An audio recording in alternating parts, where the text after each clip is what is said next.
छत्तीसगढ़ की तमाम बड़ी खबरों में आपका स्वागत है। मैं हूं लीना। आइए देखते हैं आज की सुर्खियां। पूर्व मंत्री डॉक्टर रमन पहुंचे बिलासपुर, कांग्रेस पर साधा जमकर निशाना।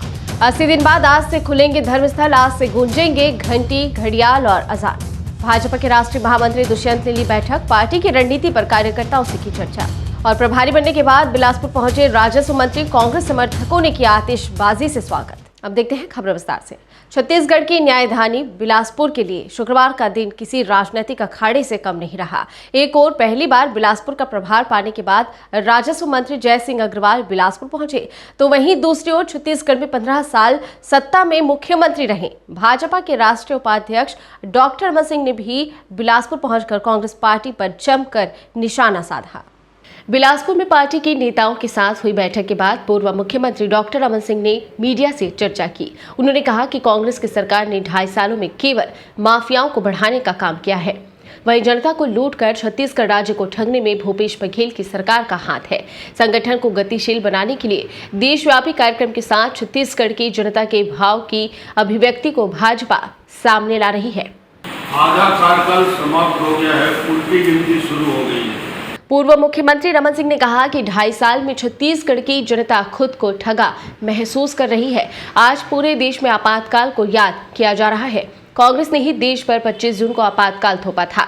इसके साथ ही संविधान के चिथड़े उड़ा दिए थे। 2.5 साल में राज्य में जो हालात बिगड़े हैं, उसके लिए भूपेश बघेल सरकार जिम्मेदार है।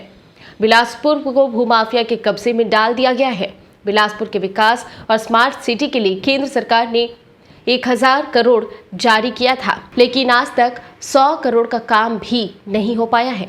कोरोना लॉकडाउन की पाबंदियों में छूट मिलने से 80 दिनों के बाद राजधानी रायपुर में आज से मंदिर, मस्जिद, चर्च और गुरुद्वारे समेत सभी धर्मस्थल आम लोगों के लिए खुल जाएंगे।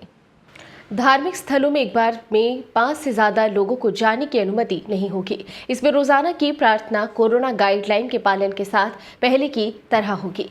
धार्मिक स्थलों के लिए जारी गाइडलाइन के मुताबिक कोई धार्मिक आयोजन नहीं होगा। मास्क, सैनिटाइजर, 6 फीट की दूरी, प्रवेश द्वार में साबुन, पानी, हैंड वॉश की व्यवस्था के साथ देंगे कोरोना जागरूकता का संदेश। एसी का तापमान 25 से 30 डिग्री के बीच रहेगा। खिड़की, रोशनदान की पर्याप्त व्यवस्था रहेगी। मूर्ति, धार्मिक ग्रंथों या वहां रखी चीजों को छूने की अनुमति नहीं होगी। बड़ी सभाएं या किसी तरह की मंडली कार्यक्रम नहीं होंगे। धार्मिक स्थलों के अंदर दरी चटाई नहीं बिछाई जाएंगी। इन संस्थानों में प्रसाद वितरण नहीं होगा। पवित्र जल भी नहीं छिड़क पाएंगे। भारतीय जनता पार्टी के राष्ट्रीय महामंत्री और राज्यसभा सांसद दुष्यंत कुमार गौतम ने महासमुंद जिले के प्रवास के दौरान भाजपा कार्यालय से जिला पदाधिकारी और मंडल प्रभारी, मंडल अध्यक्षों की बैठक ली। इस बैठक में पार्टी की आगे की रणनीति पर चर्चा भी हुई। इस बैठक में राष्ट्रीय महामंत्री ने पदाधिकारियों को कोरोना वैक्सीन लगवाने के लिए लोगों को प्रेरित करने, केंद्र सरकार की योजनाओं का प्रचार प्रसार करने, प्रधानमंत्री मोदी के मन की बात को लोगों को सुनाने के लिए लोगों को जागरूक करने को कहा। साथ ही लोगों की समस्याओं को भी सुना और निराकरण की बात कही। हम नीचे मंडल, पहले समिति की भी बैठक भी करते हैं, समिति लेवल पर जाते हैं, मंडल लेवल पर बैठक करते हैं, जिला स्तर पर बैठक करते हैं। आज जिले की जो बैठक थी ये थी। प्रदेश लेवल पर बैठक करते हैं। अनेक प्रकल्प है हमारे, या IT से जुड़े हुए लोग हैं, चाहे मोर्चा से जुड़े हैं, सबसे मिलते हैं, उनकी बातों को सुनते हैं, उनका समाधान निकालते हैं, ऊपर नेतृत्व को बताते हैं और उसका हल निकालने की कोशिश करते हैं। वर्तमान परिस्थिति में जो चुनौतियां हैं, उन चुनौतियों को हम बताते हैं और उससे किस प्रकार से संघर्ष करना है मोदी जी के नेतृत्व के अंदर, उसमें आगे बढ़ने का काम करते हैं। राष्ट्रीय महामंत्री दुष्यंत कुमार गौतम के अलावा पूर्व सांसद चंदूलाल साहू, जिला अध्यक्ष रूप कुमारी चौधरी, पूर्व विधायक डॉक्टर विमल चोपड़ा, पूर्व विधायक पूनम चंद्राकर सहित भाजपा के कार्यकर्ता बैठक में मौजूद थे। मीडिया से चर्चा के दौरान राष्ट्रीय महामंत्री दुष्यंत कुमार गौतम ने 25 जून 1975 में लगाए गए आपातकाल को काला दिवस बताते हुए कांग्रेस को जमकर कोसा। Bureau report, DB live. आम लोगों को उनका अधिकार दिलाने के नाम पर जनप्रतिनिधि चुने जाने वाले लोग कभी कभी ऐसी हरकत कर जाते हैं कि जिससे वो हंसी का पात्र बन जाया करते हैं। ऐसा ही हुआ छत्तीसगढ़ के कोरबा जिले के नगर पालिका दीपका के कार्यालय के बाहर। दीपका पालिका अध्यक्ष के पति और नेता प्रतिपक्ष के बीच हुई मारपीट चर्चा का विषय बन गई है।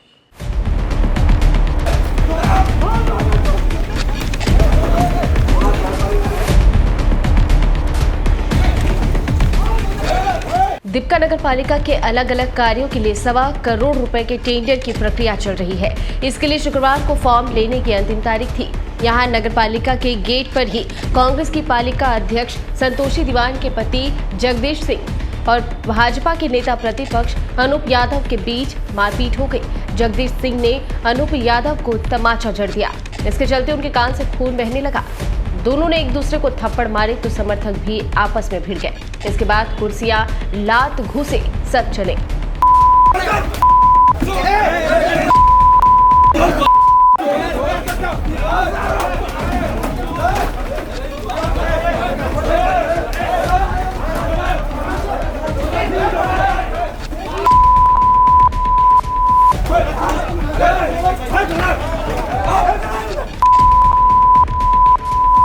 दीपका नगर पालिका के परिसर में देर तक हंगामा और जूतम पैजार होती रही।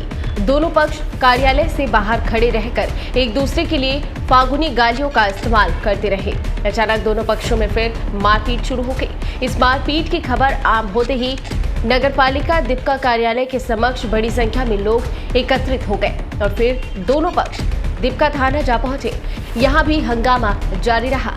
नेता प्रतिपक्ष दीपक यादव ने कहा कि उसने ठेकेदारों को रोके जाने का विरोध किया तो उसके साथ जगदीश सिंह और उसके गुर्गों ने मारपीट की। वहीं जगदीश सिंह का कहना था कि दोनों प्रतिपक्ष ने अपने समर्थकों के साथ यहां आकर मारपीट की।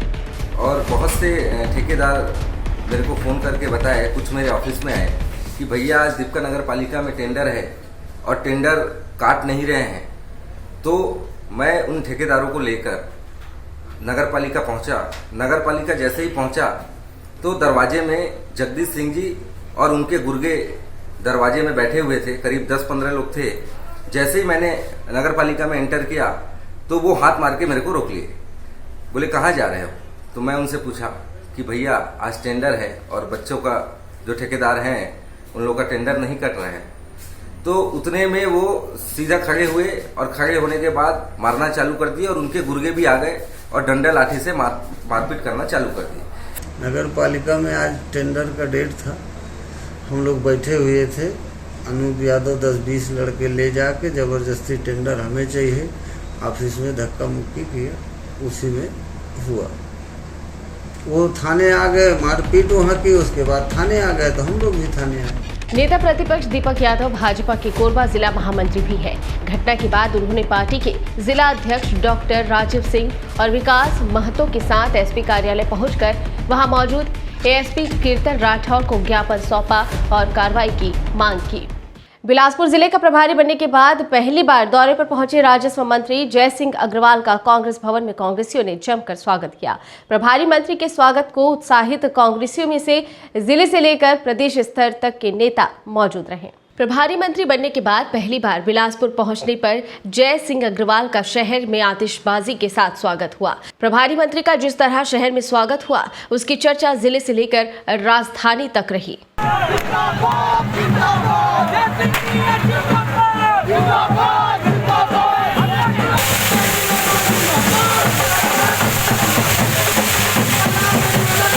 पहली बार बिलासपुर पहुंचकर कांग्रेस भवन में प्रभारी मंत्री जय सिंह अग्रवाल कांग्रेसियों से रूबरू हुए। कार्यकर्ता सम्मेलन खत्म होने के बाद जय सिंह अग्रवाल ने मीडिया से बात करते हुए कहा कि बिलासपुर की जिम्मेदारी मिलने के बाद काम की जिम्मेदारी और बढ़ गई है। तो वहीं जिले में चल रही आपसी लड़ाई को लेकर जय सिंह अग्रवाल कुछ भी कहने से बचते हुए दिखाई दिए। उन्होंने कहा कि मैंने कार्यकर्ताओं को आश्वस्त कर दिया है कि लोकसभा चुनाव में परफॉर्मेंस जरूर थोड़ा कमजोर रहा, कुछ गलतियां भी हुई थी, लेकिन आने वाले विधानसभा चुनाव में हम अपना परफॉर्मेंस कमजोर नहीं होने देंगे।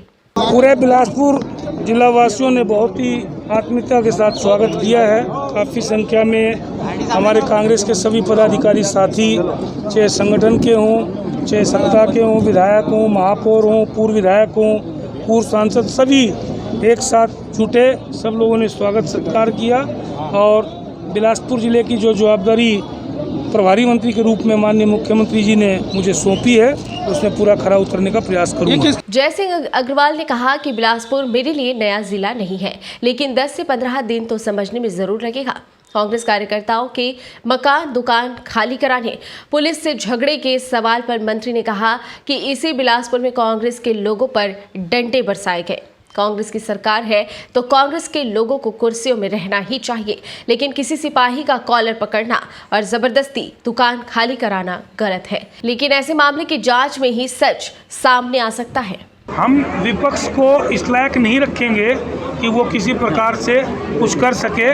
जब हम सत्ता हमारी है और भूपेश बघेल जी के नेतृत्व में जब 2.5 साल में जितने काम किए हैं, 2.5 साल में जितने विकास कार्य हुए हैं, कोरोना 1.25 साल से कोरोना की महामारी है, उसके बाद भी 2.5 साल में 1.25 साल कोरोना हमने झेला है, उसके बाद भी जिस प्रकार से सरकार जी किसानों के लिए, आम आदमी के लिए, मजदूरों के लिए, दलित वर्ग के लिए, पिछड़ा वर्ग के लिए, आदिवासी वर्ग सबके लिए काम कर रही है। राजस्व मंत्री जय सिंह अग्रवाल को बिलासपुर जिले का प्रभारी मंत्री बनाए जाने के कई मायने निकाले जा रहे हैं। कोरबा बिलासपुर से ज्यादा दूर नहीं है, लिहाजा उनकी कार्यशैली से यहाँ के लोग नावाकिफ नहीं होंगे। अफसर उनके तेवर से घबराते हैं और राजनीति की बात करें तो भाजपा की सरकार होने के बाद भी वे कोरबा से लगातार चुनाव जीतते रहे। वैसे भी बिलासपुर का प्रभारी मंत्री बनने के पीछे निश्चित तौर पर खास रणनीति होगी। बिलासपुर जिले में विधानसभा की 6 सीटें हैं, उनमें से कांग्रेस के सिर्फ 2 विधायक हैं, शैलेश पांडे और रश्मि सिंह। जय सिंह की कई सारी राजनीतिक एजेंडों के साथ एक अहम एजेंडा ये भी होगा कि अगले चुनाव में पार्टी की सीटें बढ़ाई जाए। इसके लिए बिलासपुर में अपनी टीम तैयार करने की कोशिश करेंगे, वो जय सिंह की टीम होगी। ऐसे में बाकी खेमों की चिंता समझी जा सकती है। अब तक की खबरों में फिलहाल इतना ही। आगे की खबरों के लिए बने रहिए हमारी सहयोगी के साथ। लॉकडाउन के बाद दुकानें अब पहले की तरह अनलॉक होने लगी हैं। शुक्रवार को कलेक्टर रानू साहू ने आदेश जारी कर दुकानें खोलने का समय 1 घंटे बढ़ाते हुए रात 8 बजे कर दिया है। साथ ही रविवार के लॉकडाउन को हटा दिया गया है। अब सप्ताह में पूरे दिन सुबह 6 बजे से रात 8 बजे तक छूट दी गई है, लेकिन रात 8 बजे से सुबह 6 बजे तक नाइट कर्फ्यू जारी रहेगा। इस दौरान पहले की तरह होटल रेस्टोरेंट में होम डिलीवरी जारी रहेगी। 1 घंटा समय बढ़ाने से लोगों को अब काफी राहत मिलेगी। अभी शाम 7 बजे तक ही दुकानें खुल रही थी। कई क्षेत्रों में शाम को भीड़ नजर आती थी। नौकरी पेशा लोग शाम को ही बाजार पहुंचते हैं। यह आदेश शुक्रवार को लागू हो गया, लेकिन लोगों को जानकारी नहीं होने की वजह से दुकानें पहले की तरह शाम 7 बजे के बाद बंद हो गईं। लगातार 2 बार लगे लॉकडाउन के चलते बसों के पहिए थम गए और बस ऑपरेटरों की कमर टूट गई है। इसी दौरान डीजल की 43% मूल्य वृद्धि के कारण बसों का संचालन करना असंभव हो गया है। इस मुद्दे को लेकर राज्य शासन के परिवहन मंत्री एवं परिवहन सचिव से मुलाकात कर यात्री किराया में वृद्धि की मांग की गई है। अपनी इस मांग के लिए यातायात महासंघ ने चरणबद्ध ढंग से आंदोलन करने का निर्णय लिया है। कोरबा जिले के पाली थाना क्षेत्र अंतर्गत चैतमा से बड़ी खबर निकलकर सामने आ रही है। सूत्रों से मिली जानकारी के अनुसार बीती रात दिलीप बिल्डकॉन कंपनी लिमिटेड में चैतमा ग्राम के ही 2 मजदूरों की ट्रक की चपेट में आने से मौत हो गई। घटना के तुरंत बाद मृतकों के शव को पाली अस्पताल लाया गया। उधर ग्रामीणों ने हादसे की खबर मिलते ही दुर्घटनाकारी ट्रक में आग लगा दी और आज सुबह पाली अस्पताल में भी हंगामा शुरू कर दिया। प्रदेश के उद्योग मंत्री कवासी लखमा हमेशा सुर्खियों में रहते हैं। मंत्री हमेशा चुटकीले अंदाज में राजनीति मुद्दे पर बयान देते हैं। विपक्षी नेताओं पर देशी अंदाज में तंज कसते हैं, जिससे लोगों को आसानी से विषय समझ आ जाता है। मंत्री लखमा की स्कूली पढ़ाई तो नहीं हुई, लेकिन उनके बयान से ऐसा नहीं लगता। ग्रामीणों के बीच उन्हीं की तरह बात करते हैं, जिसके लोग कायल हो जाते हैं। सोशल मीडिया में एक वनांचल इलाके के युवक ने मंत्री लखमा का मिमिक्री किया है, जिसका वीडियो सोशल मीडिया में वायरल हो रहा है, जिसे लोग काफी पसंद कर रहे हैं। लोग कमेंट भी कर रहे हैं। ऐसे हमारे माँ बाप पढ़े लिखे नहीं किया है, गोड़ी से बोले मेरे को माँ बाप ने किया है।